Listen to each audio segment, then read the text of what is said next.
Nasalaka na sengo ya koyeba bino ebele liboso ba télévision na bino pona kolanda Allo Peuple magazine d'actualité, Allo Peuple magazine d'information. Mbote, Congo, Kinshasa, Congo, Brazzaville, partout dans le monde bisika wapi.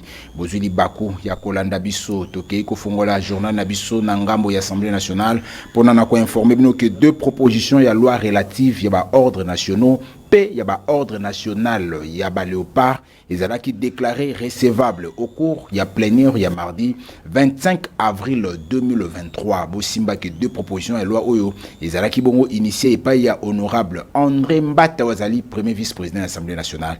Ba détail, dans commentaire Oyo.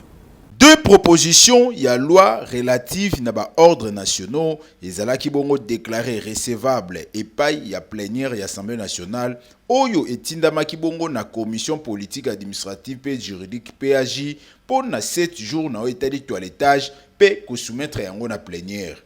Au vu du résultat de vote, les deux propositions de loi sous examen sont déclarées recevables par l'Assemblée plénière. Élus nationaux se retrouvent qui mokolo ya mardi 25 avril 2023 na plénière na salle ya congrès ya palais du peuple na bokambemi ya honorable Mbosso, président de l'Assemblée nationale. Ordre du jour ezala kibongo poursuite ya ba travaux na oetali deux propositions ya loi relatives na ba ordre nationaux, à savoir examen pe adoption ya proposition de loi portant création ya ordre national ya ba héros nationaux, examen pe adoption ya proposition de loi portant création ya ordre national ya ba Léopard. Na débat autour ya des propositions de loi portant création ya ordre national ya Léopard P na oyo ya héros nationaux, 38 intervenants bazalaki bongo na ligne.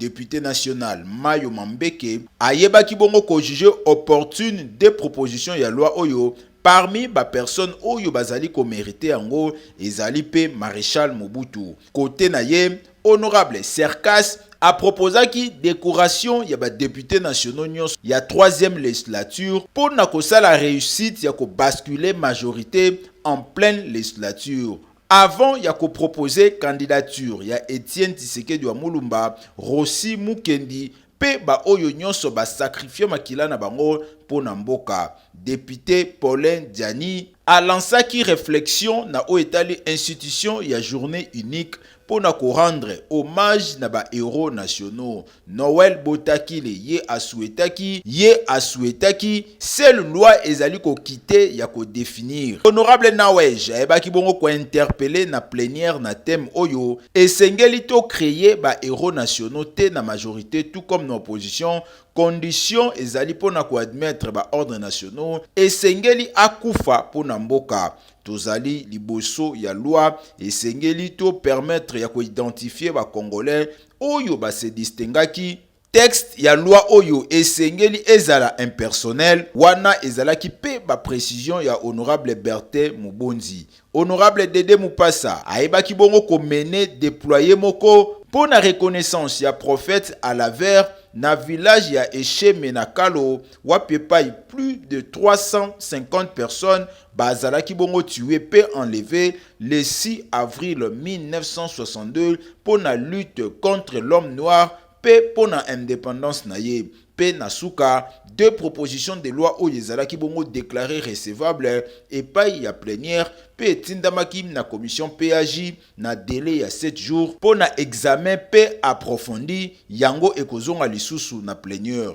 Professeur André Mbata, auteur y a des propositions de loi Oyo, a s'exprimé qui dans le sens que Ezengela qui a présenté des propositions de loi pour na ko exprimer reconnaissance na nation na ba digne fils Oyo baranda ki ba hommage moko loyaux pe extraordinaire. Ordre national ya ba héros nationaux ezali ba personnalité oyo durant vie na bango ba ebaki bongo ko sala ba action pour na ko servir mboka de façon exceptionnelle.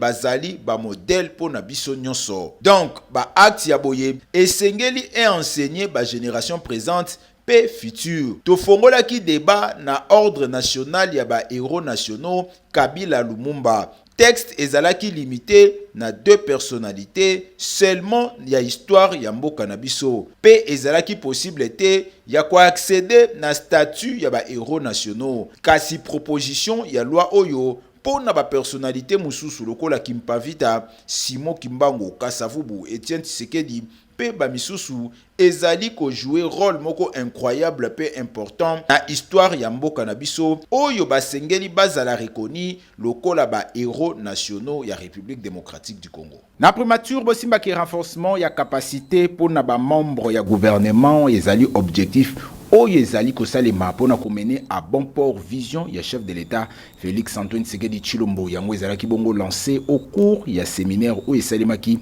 epai ya Premier ministre Jean-Michel Sama Lukonde. Commentaire.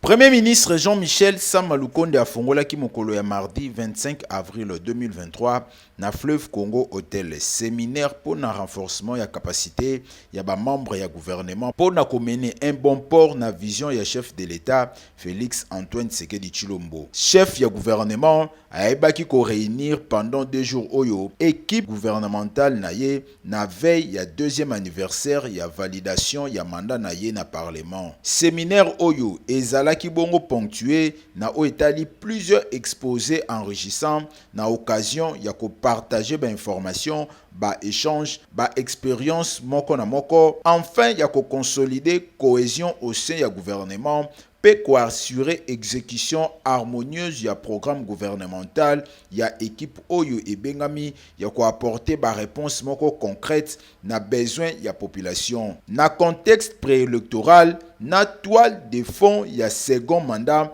pour na chef de l'État Félix Antoine Tshisekedi Tshilombo na kozwa na ye maloba liboso ya batu ya ndenge na ndenge avant ya ko déclarer ouvert présent séminaire oyo Premier ministre Jean-Michel Sama Lukonde. Avant toute chose, ayebaki liboso ko renouveler ba remerciement pe ba reconnaissance et pas ya chef de l'État Félix Antoine Tshisekedi Tshilombo pour na confiance o ya tshekati na ye enfin ya ko décider aye ba bongo ko kumbela séminaire oyo. Liboso ya ba membre ya gouvernement Jean-Michel Sama Lukonde Premier ministre atalisaki ke milulu oyo ezali bongo pona kotalisa son moko important pona gouvernement pambate ezali kokota na cadre ya renforcement ya capacité ya ba membre ya gouvernement oyo ezali à travers ba information pe ba échange fructueux au regard ya ba expérience ya moko na moko. Objectif ezali bongo poursuivi ya consolidation ya cohésion au sein ya gouvernement, enfin ya ko assurer exécution harmonieuse ya programme gouvernemental. Ezali pour na raison oyo que séminaire na thème principal construire une cohésion efficace et créer une dynamique d'échange par la culture de l'excellence et par la gestion publique axée sur le résultat du programme gouvernemental. Chef ya gouvernement Jean-Michel Sama Lukonde atalisaki na ko expérer na ba exposé oye kozala bongo présenté na ba différents intervenants yango ekotia bongo en évidence ba principales règles pour na ko garantir cohésion pe exécution au sein ya programme ya gouvernement. Na mo ya ouverture ya chef ya gouvernement elandi samaki bongo ba exposé notamment ya secrétaire général ya gouvernement oyo alobelaki tout autour ya cohésion socle pour na exécution ya programme gouvernemental ba différentes agences ya exécution ya programme ya développement ya 145 territoires ba yebaki pe ko présenter tour à tour niveau d'exécution ya ba travaux sur terrain. Ezali important ya ko souligner que ba travaux oyo ezali bongo ko se poursuivre ti mokolo ya mercredi 26 avril 2023 na matinée avant clôture oyo ko salema bongo epai ya président de la République na ngonga ya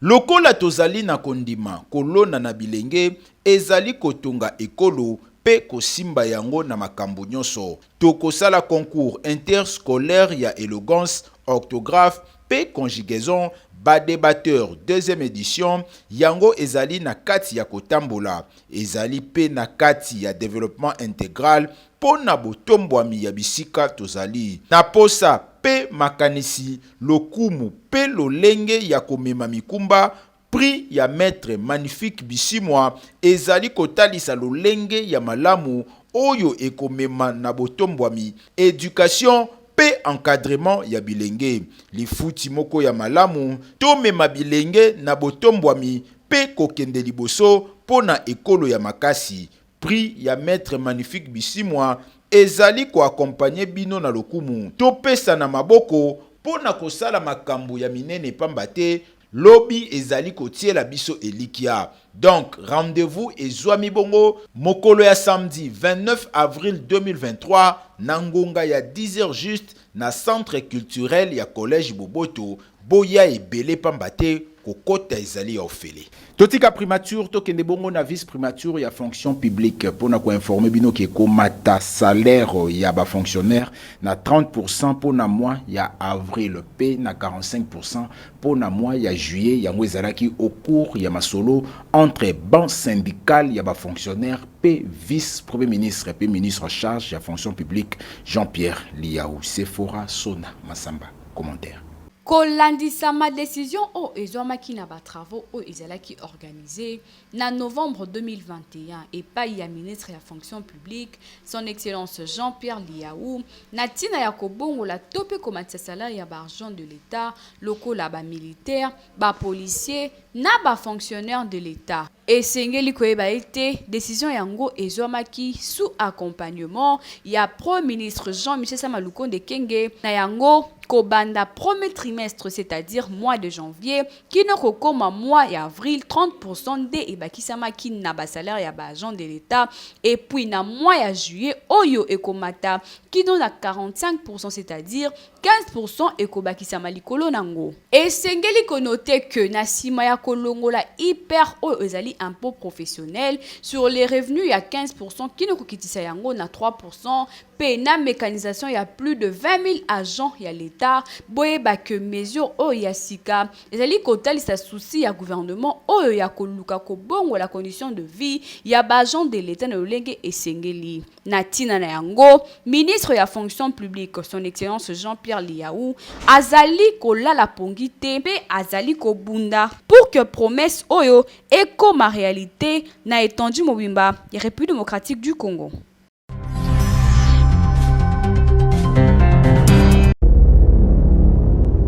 Lola Kebetio, Tango et Gokyo, moi la Congo Télémé, Union sacrée, Debout congolais, tous unis pour la sauvegarde de la nation. Des fils et filles de la mère patrie mobilisés pour un pacte républicain et un seul idéal, un Congo en paix tourné vers son développement. Un pays fort, avec des institutions fortes, où veille un peuple patriote et épanoui. Nos ambitions sont nobles.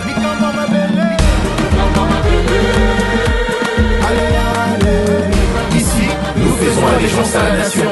Tous avec le chef de l'État, haute autorité politique de l'Union sacrée de la nation, Félix-Antoine Tshisekedi Tshilombo. Renouvelons avec zèle notre passion pour la République. La patrie ou la mort, avec l'intangibilité de nos frontières, pour un Congo un et indivisible.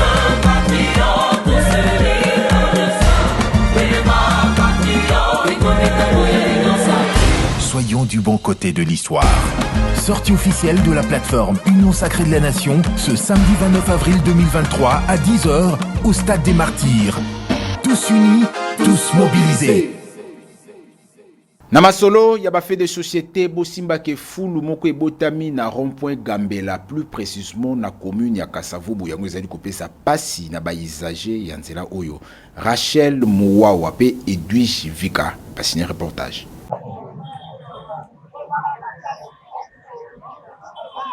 Oyo bozali komona na bilili tozali bisika mosute tozali na katikati ya ville province ya Kinshasa la capitale congolaise précisément na rond-point Gambela tala ndenge bosote tondi tout soko ozali koleka pembeni okokoka kutu te koleka sans cache-nez to pesa okanga zolo pamba te solo oyo ezali kobima awa ezali ya kosakana te boyeba ete selon ba information oyo tozwi sur place population balobi ete ezali penza bango te bato bazali kobwaka fulu yango kasi ezali bato ya OVD ba oyo penza bazali kosala mosala pe bato ya Kinshasa bopeto ba oyo penza bato bayaka kotika bafulu na bango bisika wana. Kasi ya kokamwa ezali ete pembeni nango pe bawenze ezali bamama malewa bazali koteka bisika wana bosoto pe bato mosusu bazali kolia kaka ndinga wana. Yango nde interpellation ezali pe na population na biso ekolo Congo démocratique, plus précisément ya ville ya Kinshasa. Tango bozali kolia penza bisika ya boyo, est-ce que bokanisaka ete ba maladi pe ezali na yango pona o etali propriété ya rond-point Gambela? Bakonzi ya ville province ya Kinshasa bozali na mokumba pamba te bisika oyo penza ezali parmi bisika ya honneur ya ville province ya Kinshasa. Esengeli penza elata lele ya sika pamba te ekoki kozala site moko touristique oyo bapaya basengeli kosepela na yango tosengi kaka na bakonzi ya ville province ya Kinshasa mingi penza baye bazali kokonza kini bopeto ya kotala bisika oyo na bokebi penza na komona lolenge ezali kokoma tobebi te suka nango ekozala ndenge nini pe soki otali malamu ndinga na yango ba membre ya parti politique songolo pakala bayaka pona kovanda wana pona kopartager ba idée na yango esengeli penza kotia bopeto na bisika oyo. Totikala kaka na masolo ya fulu oyo ebotami bongo na rond-point Gambela pona ko informer nous que population bango pe ba réagir par rapport ya situation oyo boyoka bango une fois de plus na micro ya Rachel Mwawa pe Edwige Vika. Que propriété za pose que la kina belle mais oyo to komi la ke poubelle talana au moins yo boko je talana salité za boy ya monsieur gouverneur Gentini Ngobila na jeune je koko mulumba ba komisa lokola fulu so balo na ngo biteko so balo na ngo matembele so to tchango so to la seconde nini yao mais toza ba commune ebele ezindaka ba mai loko ba commune à côté bandanu côté kingabwa kuna ezindaka so to ba kisensu ba commune na ezindaka mai makasi mais ba kozo ba fulu oyo ba beneza ofeleza bango te fo bazo ba fulu ba kana ba côté wana metala na kata ville kasi ba tubazo vendre ba poubelle ba sasia ba opir ba bouteille nini. Est-ce que Gentini Ngobila zo mona ngote yata molaka te yeso bon place oyo ezaka nango bien ndengo moni place oyo koma boye eza bato OVD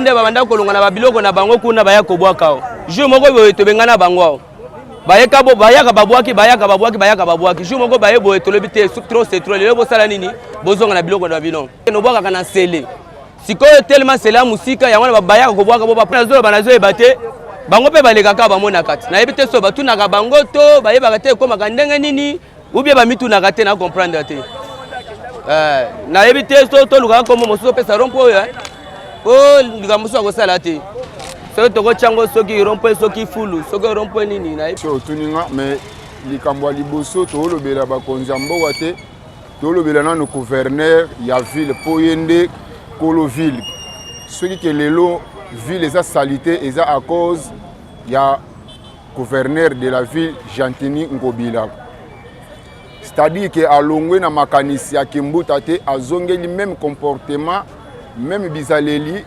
oyo Kimbuta zaka nango oyo bako kotika rompo oyo na salité bakomisi yango bisika ya fulu banda kozwa soki bazo sala banzela il fallait bamemaka basalité oyo bazo salela banzela wana bazo kochango awa ba mama ya restaurant ba mama o basala ba tomso ba oto batumbaka ba kuisi bangulu bazo na ba salité nyonso wana oyo ekomi poubelle na bango mais esika oyo ko permettre ezala poubelle te eza bisika o bakotonga mwa eloko moko oyo ko pesa image ya mboka na biso même image ya banzela na biso na kati ya ville na biso bayebi pombo ya rond-point de Gambela elakisi nini. Est-ce que bayebi pourquoi appeler ça rond-point Gambela? Est-ce que bayebi yango? Soki bayebi yango bazonga na histoire. Appeler ça rond-point Gambela, rond-point fort appeler ça on a tina. Eza on est à mobo net biso bana to botami le to ko on a histoire tant rond-point Gambela rond-point Gambela o appeler ça pour na bonne histoire les gars appeler ça rond-point Gambela, rond-point Fox. Alors tant on est na rond-point Gambela on ko na histoire comme na rond-point Gambela ngo. Le coup on dit ça qui non rond-point poubelle. On dit rond-point poubelle, on dit rond-point garage. Rond-point Gambela, tu as une histoire. Et oui, vous avez la beauté. Et vous avez un garage partout. Vous avez par-ci, par-là. Vous avez un rond-point Gambela, vous avez un rond-point garage. Sony, Sony. Pour la ngaï, mon abotami.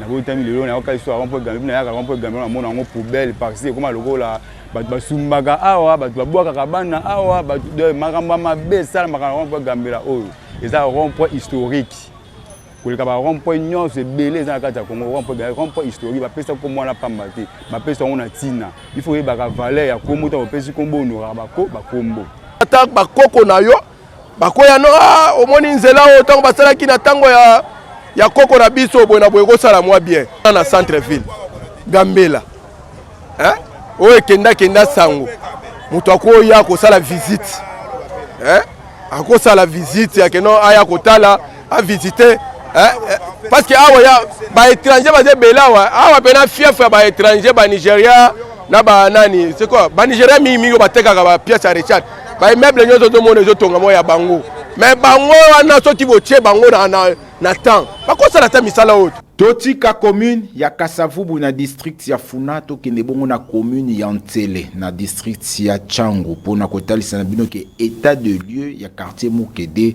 na commune ya Ntsele zaki préoccupation ya ba reporter ya magazine d'actualité Allo Peuple. Tozali précisément na commune ya Ntsele awa tozali na moko ya ba quartier oyo ezwami na commune périphérique ya ville province ya Kinshasa ezali bongo quartier Muke 2 par reporter ya magazine télévisé Allo Peuple bakitaki pona kosala état de lieu ya quartier oyo botala bino moko érosion ndenge ezali ko battre record na moko ya bacoin ya ville province ya Kinshasa bandaku oyo ezali nzinga eza na risque ya makasi pamba te soki bambula ya makasi ebeti ezali nde milelo na milelo tokititi na se pona kotala ndenge nini bazali na difficulté ya mai source oyo bozali komona ndenge bozali komona bilenge basi oyo bazali kosokola bilamba yango ndezalaka source ya provisionnement na bango d'après ba information oyo tozwi balobi ke source oyo pesungaka bango na kosala misala misusu ya ndaku ndeti kolambela kosokola basani pe komela na micro ya magazine télévisé Allo Peuple moko ya babiton ya quartier Muke 2 alobi. Bon, awa toza na commune c'est le processement na quartier Muke. Donc ma difficulté za ebele. Eza moko to de ebele c'est ebele. Premièrement a ton difficulté nzela. Difficulté le bosso nzela soki mbule beti côté. Donc biso côté to monter bimezati. Bino mo bomoni be érosion du jour au jour soka mbule meko menacé. Nzela katani biso côté to kangami. Les deux difficultés makasi se poser sur les insécurité. Insécurité ça causer suite ya nzela o. Donc le leçon mbule beti Monsieur Tobata ne se matiti, ba voyou ba bandi ba to profiter, ko botele ba mère, ba téléphone, ba ça qui ne sonne suite nzela ça bien té. Or le loso nzela bongi, ba difficulté na to tika le somo na ngote parce que visibilité e koma na point tina point. Message on azo la c'est na ba konzisa ke na ba le somo. Ceux qui moi ezali, ba ke no l'élection niveau likolo, ba trouver solution pour na biso. Bazali na ba difficulté ya makasi, botala bino moko pont oyo bazali ko katisa pona ko kende ngambu na ngambu. Pasi pe mawa donc awa soko yeka kana loyenge kana ngi donc mai nde zuyo ozwi nde libatisi bakisa problème ya insécurité oyo ezali na coin oyo pasi pe mawa balobi awa soki 18h ekoki circulation ekomaka timide pamba te insécurité kutu babenga kango est donc même na moi bitumbe bundamaka awa kuluna nde kuluna ezali pasi pe mawa ba les a lancé na gouverneur ya ville province ya Kinshasa to yebite soki pe ayebi quartier Muke 2 ou ezali moko ya ba quartier oyo ye azali ko diriger na capitale la République démocratique du Congo. Gouverneur Jean-Tiningo Bilambaka ekozala malamu mingi okita awa otala ndenge population na yo ya ville province ya Kinshasa bazali ko souffrir ko silisa manda bongo te papa kitana na quartier Muke 2 yomoko oyoka pasi totika ville province ya Kinshasa to kende bongo na province ya Ituri mingi penza na territoire ya Walikale centre de santé Oninga ezali na état moko ya mabe makasi. Alain Ikoli Edwige Vika Sephora Sona Masamba basine reportage. De bikok pe 6 pièces ndenge bakaboli yango boye yango nde ezali ko servir na hospitalisation ya ba malade yango ezali image ya centre de santé ya Oninga toza bongo na territoire ya Walikale na bikuku oyo nde bazali ko soigner ba malade ya localité oyo ezali na 11 000 habitants pasi pe mawa awa ba maladi balalaka na mbetu ya banzete, misusu balalaka na bitoko, misusu bakendaka même plus loin ya kolala kaka na mabele. Infirmier titulaire ya centre de santé Oninga azali qualifié te kasi asalaka ba opération ya ndenge na ndenge, choix ezate pambate ezali kaka hôpital moko oyo bazali nango. Soki olingi okende kozwa ba soins médicaux na hôpital mususu, esengeli osala 8 à 15 jours ya kotambola makolo. Bâtiment ya ba brick quit oyo bozali komona yango nde ezali salle ya opération ezali kutu en plein chantier. Na centre de santé Oninga, laboratoire oyo yango ezali na ba outil ya malonga te. Laboratin azali ko utiliser microscope moko ya kala, ye moko kaka yebi ndenge basalelaka yango, pe ye moko azali ko pesa ba résultat na ba malade. Botala ndenge bazali ko mema mutu oyo azali déjà kokufa pasi pe mawa. Donc awa situation ya malonga ezalite mingi penza na oyo etali ba soins de santé. Interpellation directe na ba députés nationaux ya territoire ya Walikale. Sengeli bo sala quelque chose pour na ba électeurs na bino pambate condition bazali kozela ba soins de santé au lieu balongola ba maladie na nzoto kasi awande na centre de santé Oninga ezali ko bakisa bango susu ba malade. Ba députés nationaux esengeli na bino boluka le voisin moyen pour que bo sauver population na bino na oyo etali ba soins de santé. Tokosenga pe na ministre ya santé esengeli na yo kobeta tour na territoire ya Walikale otala ndenge population congolaise azali ko souffrir na oyo etali ba soins de santé. Papa ministre tika bureau kitana na territoire ya Walikale pona kopesa solution. Tokomi pratiquement na souka ya magazine d'actualité Allo Peuple ya Mokolo ya lelo mercredi 26 avril 2023 soki bo sepela kinango opesa merci na équipe technique et rédactionnelle Sephora Sona Massamba Rachel Mouawa Edwige Vika Alain Koli PM Divin P Josmi Kilonda bango bazalaki au four moulin pona kopesa bino basangolo lenge esengeli batata ba mama bandeko une fois de plus. Merci pour la confiance et fidélité au bopesa na biso yango ezali kopesa biso makasi encore formé de mikolo na mikolo ngai na bino tokutani bongo mikolo ezali koya mokolo ya lobi jeudi 27 avril 2023 Sephora Sona Masamba kozala awa pour la kopesa bino basango kimi nkolo ezala toujours na mabota mabino.